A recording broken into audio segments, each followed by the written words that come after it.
You might say there's something of a theme for these 2025 Kansas City Chiefs. You start looking down the roster and you realize Patrick Mahomes had the worst season of his career. Rashee Rice missed most of the season. Hollywood Brown missed most of the season.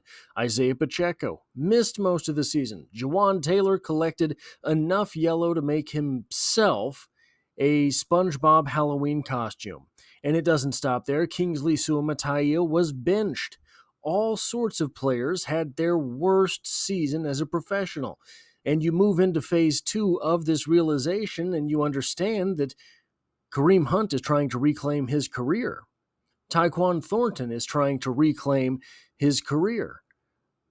This entire team, basically top to bottom, is trying to make amends for last year in one way or another. And perhaps no other player is as emblematic of trying to reclaim his career as, well, Robert Tonyan. In an article titled, and I'm coming to points, I promise. In an article titled Chiefs injuries have aided dark horse standout roster chances, we get the following. But before we get here, there is a statistic on Robert Tonyan that we're going to get to that is going to, I think, have if it bears out in the 2025 season, it will be in this morning's video. We talked about how in 2018, Kareem Hunt had an extreme receiving season with 7 receiving touchdowns for a running back. Patrick Mahomes won the MVP. They probably should have won the Super Bowl that year. In 2022, Jerick McKinnon had an extreme receiving season for a running back, 512 yards, 9 touchdowns. Patrick Mahomes won the MVP. The Kansas City Chiefs won the Super Bowl. There is a specific target for Robert Tonyan that if he hits it this year, it could be one of those small things that helps the Chiefs on the way to a Super Bowl.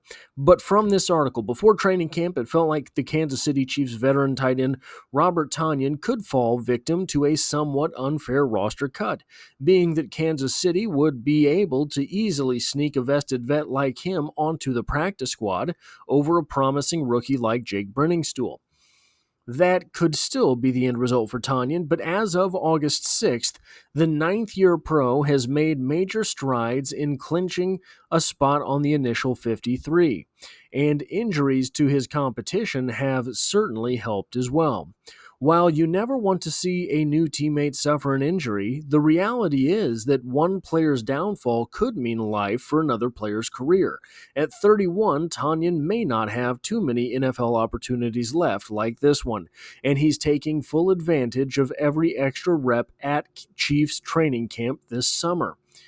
The Athletic's new Kansas City beat reporter Jesse Newell, formerly of KC Star, highlighted Tonyan as one of his dark horse candidates to make the roster on August 6th. Veteran Robert Tonyan had no NFL catches last season, has gotten plenty of camp run with the first team offense, while showing off strong pass catching skills, Newell noted, relaying a quote from Tonyan which read, "I feel like this year I've just been trying to get better every day. The situation I'm in, we have so many players out there, you're not going to make every play, but you've got to learn quick and not make the same mistake twice." Well, it's not just their reporter that has Newell, who has noticed Robert Tonyan, Pete Sweeney, just from a couple of different tweets on a couple of different days, dating all the way back to July 22nd, where he said later in 7-on-7, tight end Robert Tonyan made a tough contested catch from quarterback Gardner Minshew as he fell to the ground. And then more recently, July 29th, in 7-on-7, Mahomes hit wide receiver Tyquan Thornton, Kelsey, and Gray 3 times for touchdowns. Tonyan made a brilliant catch off a tipped pass for a score. And these are not the only tweets highlighting Robert Tonyan from this training camp. So who is Robert Tonyan? Well, kind of an exceptional athlete. Scores an 8.88 RAS score out of 10 at 6'4.5". He is in the upper sixes out of 10. A 236-pound weight was a poor score, but he ran a 4.58 40-yard dash, which scores 9.46 out of 10. An even more exceptional 20-yard split of 2.6 flat, which scored 9.84, but most exceptionally, and perhaps most telling for what he will be doing in this offense, a 1.53 10-yard split, which scores 9.94 out of 10. That is elite of elite. Other exceptional scores from Robert Tonyan: his vertical leap of 38 inches and his broad jump of 10 foot 5 inches. Now, for his career, this is what he's done. He has 193 total career targets, 148 total career receptions, 1,549 career yards, and 17 touchdowns.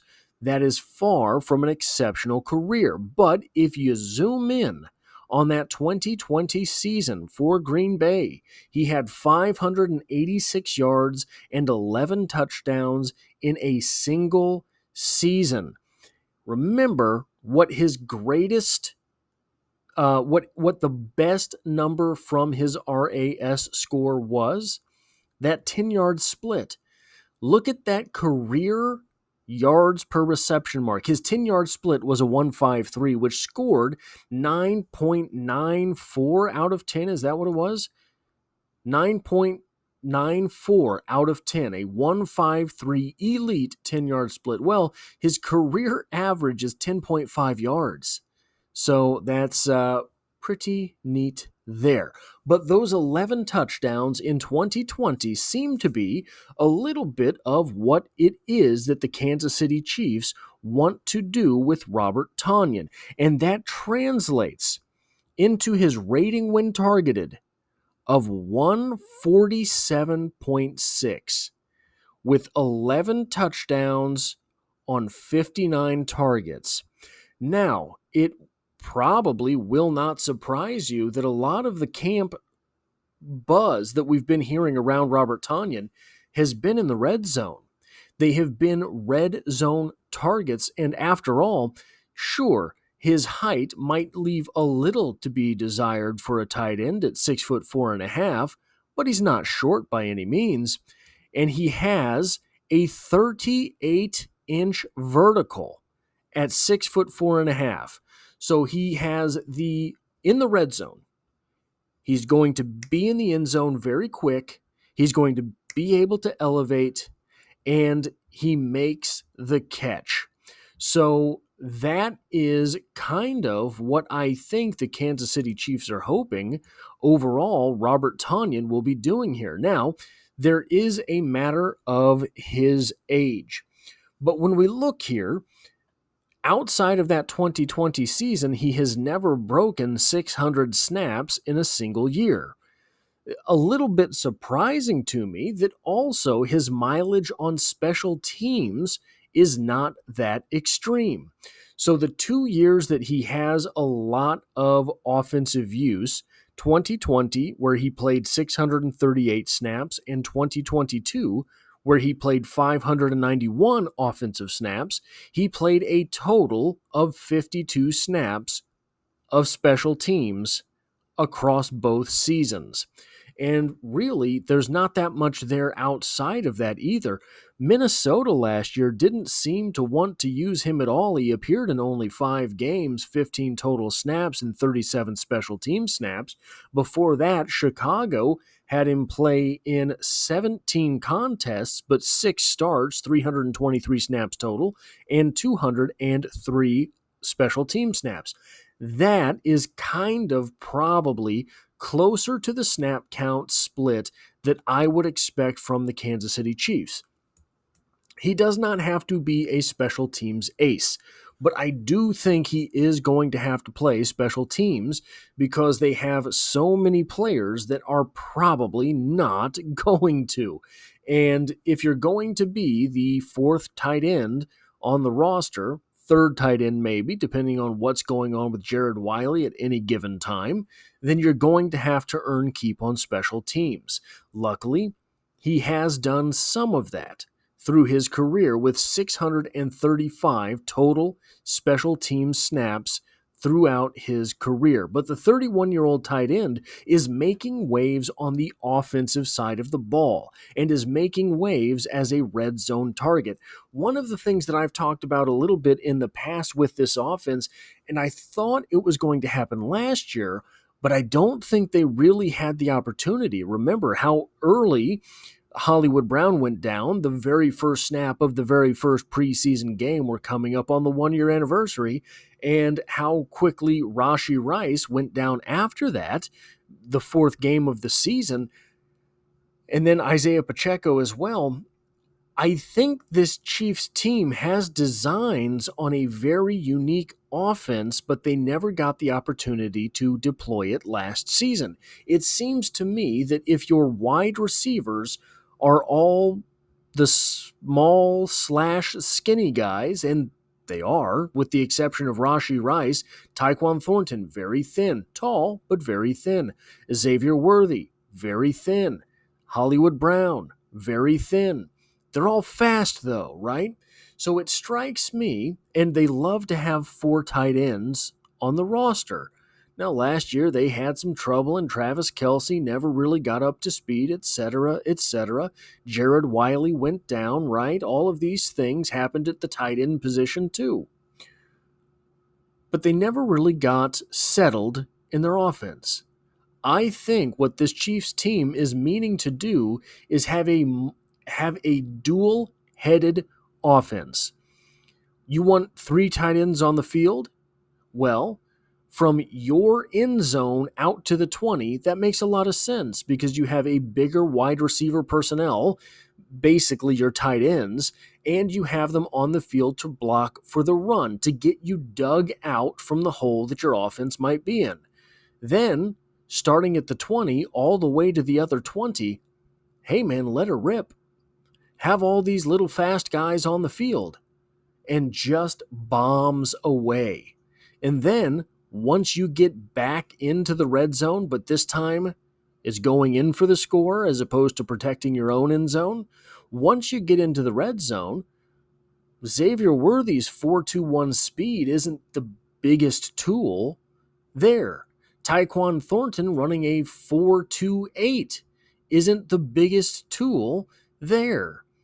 Having Hollywood Brown on the field in his paper mache body is not going to do you particularly large amounts of good from the 20 into the end zone. But you know what will?